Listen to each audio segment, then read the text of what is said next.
విక్రమ్ టీవీకి సబ్స్క్రైబ్ చేయండి. Subscribe to Vikram TV. Subscribe to Vikram TV. Subscribe to Vikram TV. Subscribe to Vikram TV. Please like, share and subscribe to Vikram TV.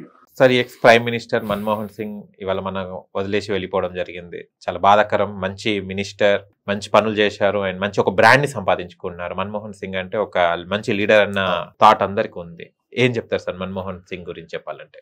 భారత స్వాతంత్రం వచ్చిన తర్వాత భారత రాజకీయాల్లో అప్పటి స్వతంత్ర సమరయోధులు తప్పితే తర్వాత వచ్చిన రాజకీయాల్లో ఎటువంటి విమర్శలు లేకుండా, ఎటువంటి డిమెరిట్స్ లేకుండా, లేదంటే స్కాములు లాంటి ఇష్యూస్ లేకుండా సాదాసీదా జీవితం గడుపుతూ అందరి మన్ననలు పొంది ప్రతిపక్షంలో ఉన్న వాళ్ళ మెప్పు కూడా పొందిన కొద్ది మంది లీడర్స్ లో మన మన్మోహన్ సింగ్ గారు ఒకరు.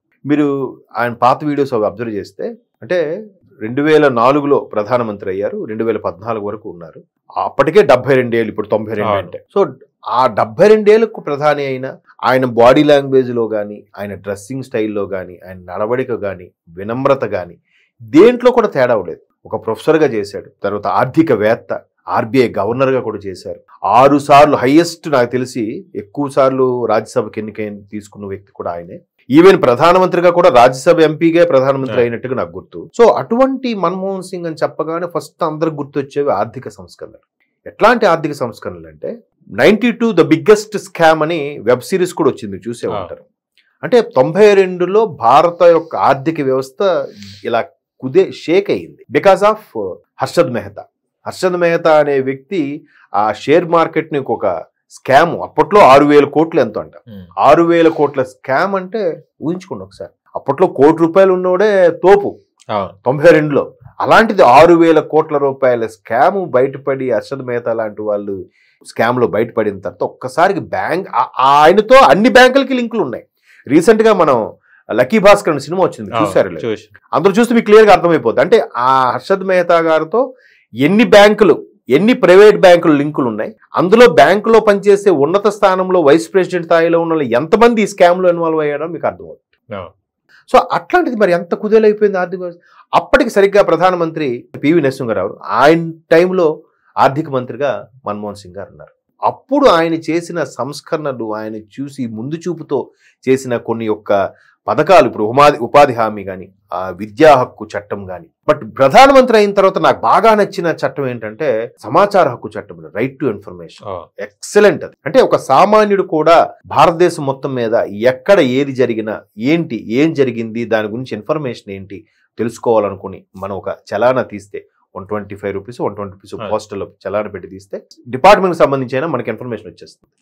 అది సమాచార హక్కు చట్టం చాలా ఎక్సలెంట్. అది అఫ్ కోర్స్ జిఎస్టీకి సంబంధించి కూడా చాలా కసరత్తు చేశాడు ఆయన. నిజంగా గ్రేట్ ప్రొఫెసర్, అంటే ఎకనమిస్ట్, ఆర్థికవేత్త. ఆర్థిక సంస్కరణలు అంటే భారతదేశం యొక్క, దాన్ని ఎలా చెప్పొచ్చు అంటే, ప్రతి ఒక్కరూ భారతదేశం ఒక సుసంపన్నంగా చూడాలనుకుంటారు, కానీ ఆ సుసంపన్నంతో పాటు ఆర్థిక పరమైన అభివృద్ధి చెందిన దేశంగా చూడాలనుకున్న చాలా కొద్ది మంది సిన్సియర్ నాయకుల్లో మన్మోహన్ సింగ్ గారు ఒకరు. ఆయన చేసిన సంస్కారాలు నిజంగా ఈరోజు జీడిపి ఎంత డెవలప్మెంట్ కానీ, ఎంత వృద్ధి రేటు కానీ, ఇవన్నీ చూస్తే ఆయన పాత్ర చాలా ఎక్కువ ఉందని చెప్పుకోవచ్చు. ఎందుకంటే ప్రస్తుత ప్రధాని నరేంద్ర మోదీ గారు కూడా మన్మోహన్ సింగ్ గారు లాంటి వాళ్ళకి విమర్శించడానికి ఏం దొరక్క, అతను నిజంగా అటువంటి వ్యక్తి మా పార్టీలో ఎందుకు లేరు అన్నట్టు కూడా ఆయన ఫీల్ అయిన సందర్భాలు ఉన్నాయి. అంత గొప్ప వ్యక్తి. ఎక్కడ కూడా ఒక సింపుల్ గా ఒకటే డ్రెస్, ఒకటే బాడీ లాంగ్వేజ్, అలా నడుచుకుంటూ వెళ్ళిపోతుంటారు. నేను ఒక ప్రధానమంత్రి, నా చుట్టూ ఎంత కమాండర్స్ ఉంటారు, సెక్యూరిటీ ఉంటుంది, అట్లా ఏమీ లేదు. చాలా సాదాసీదా. నిన్న కూడా ఆయన ఒక ఆర్టికల్ రాశాడు. ఇంత 2 సార్లు ప్రధానమంత్రి, కంటిన్యూస్ గా 10 ఏళ్లు ప్రధానమంత్రిగా ఉన్నా కూడా ఆయన మొత్తం స్థిరాస్తులు అంత కలిపి వాల్యూ అంత తెలుసా? కేవలం 15 కోట్లు అంట. ఓన్లీ 15 కోట్లు. చూడండి, ఇవాళ మనకు ఒక కార్పొరేటర్ ఆస్తే 100 కోట్లు కదా. మరి ఒక ప్రధానమంత్రి దేశానికి చేసిన వ్యక్తి కేవలం ఆయన స్థిరాస్తులు అన్ని కలిపితే 15 కోట్లు, ఒక 2 ఫ్లాట్లు ఉన్నాయి అంటే అంత. పైగా 3 ఆడపిల్లలు పెళ్లిళ్ళు చేయాలి, వాళ్ళకి చదివించుకోవాలి అని అంటే కూడా దానికోసమే ఎవరైనా గడ్డి తింటారు. అరే అల్లుల పేరు మీద, బినామీ పేరు మీద చేసి చాలా మంది ఉన్నారు కదా మన దగ్గర కూడా. సో 3 ఆడపిల్లలు ఉండి కూడా అసలు ఒక సాదాసీదా జీవితం. ఇప్పుడు కూడా ప్రధానమంత్రిగా ఆ పదవి విరమణ అయిపోతే ఆయన ఎక్కడున్నారో ఎవరికి తెలియదు. ఏదో సాదాసీదా జీవితం. ఆ తర్వాత ఒక లాస్ట్ 2 months ఏదో బెడ్ రిటర్న్ అయ్యారట, చనిపోయారు. అంటే అట్లా అంత నిరాడంబరంగా ఉండగలరా? ఒక్కసారి ఎవరైనా గుండె మీద చేసుకుని ఆలోచించండి. చాలా తక్కువ, ఛాన్సే లేదండి, ఛాన్సే లేదు అసలు. ఎంత అంటే ఇప్పుడు నెటిజన్స్ ట్రోల్స్ చేసే అంశం ఏంటంటే మోదీ గారికి తక్కువ వస్తుందా, ప్రధాని నరేంద్ర మోదీ గారు తక్కువ వస్తుందా అన్నట్టు. ఈవెన్ మోదీ గారికి కూడా ఏమి లేదు. ఆయన అంత స్థాయిలో ఉన్నా కూడా కుటుంబ సభ్యులు ఈ రోజుకి ఒక అన్నయ్య గుజరాత్లో గవర్నమెంట్ ఎంప్లాయీగా ఉన్నాడు, ఒక సోదరుడు ఏదో చిన్న షాప్ పెట్టుకున్నాడంట, మన పాన్ షాప్ లాంటిది ఏదో, అంతే అలాగే ఉన్నారు. వాళ్ళు కుటుంబం రాజకీయంలో కానీ ప్రభుత్వంలో కానీ ఇన్వాల్వ్ అవ్వట్లేదు.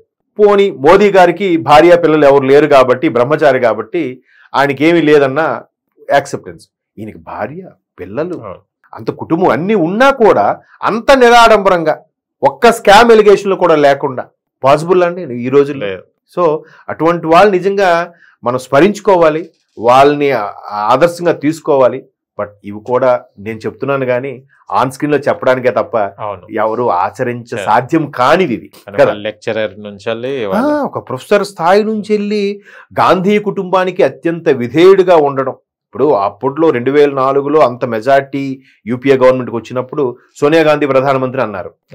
వెంటనే ఎజిటేషన్, ఒక ఇటలీ ఆవిడ మనల్ని పాలించడం ఏంటి, భారతదేశంలో ఇంకెవరూ లేరా అన్నట్టుగా మాట్లాడితే ఆవిడ కూడా సింపుల్ గా నాకేం అవసరం లేదు మన్మోహన్ సింగ్ గారిని సెలెక్ట్ చేసుకున్నారు. Nice person. ఇక్కడ కూడా మన్మోహన్ సింగ్ గారు ఇచ్చిన ఏ స్టేట్మెంట్ కూడా ఎక్కడ కాంగ్రెస్ ప్రభుత్వం కానీ మిగతా మంత్రులు కానీ ఎక్కడ ఎజిటేషన్ తీసుకురాలేదు. లాస్ట్ లో 2013లో ఎప్పుడో ఒక ఏదో సంబంధించి ఆయన బిల్ పాస్ చేస్తే అప్పటికి సెక్రటరీగా ఉన్న ఏఐసీ సెక్రటరీగా ఉన్న రాహుల్ గాంధీ గారు ఏదో చిన్న దాని మీద రాంగ్ స్టేట్మెంట్ ఇచ్చారన్నట్టుగా అప్పట్లో వార్తలు కొంచెం దుమారమైంది. బట్ అప్పుడు కూడా వచ్చిన తర్వాత ఆయన దాని మీద ఒక స్టేట్మెంట్ ఇవ్వడం కానీ, ఒక ఆర్గ్యూ చేయడం కానీ, ఎలిగేషన్ కానీ ఏమీ లేదు. అంటే అలా ఉండలేమేమో మనం అంత నిరాడంబరంగా. ఒక ప్రధానమంత్రి ఇవాళ రేపు ఒక పంచాయతీ ప్రెసిడెంట్ చూడండి, బిల్డప్ చూస్తే ఎలా ఉంటుంది. ఇక్కడ నుంచి ఇక్కడ వరకు బంగారం ఉంటుంది, ఆడు ఒక కారులో దిగుతాడు.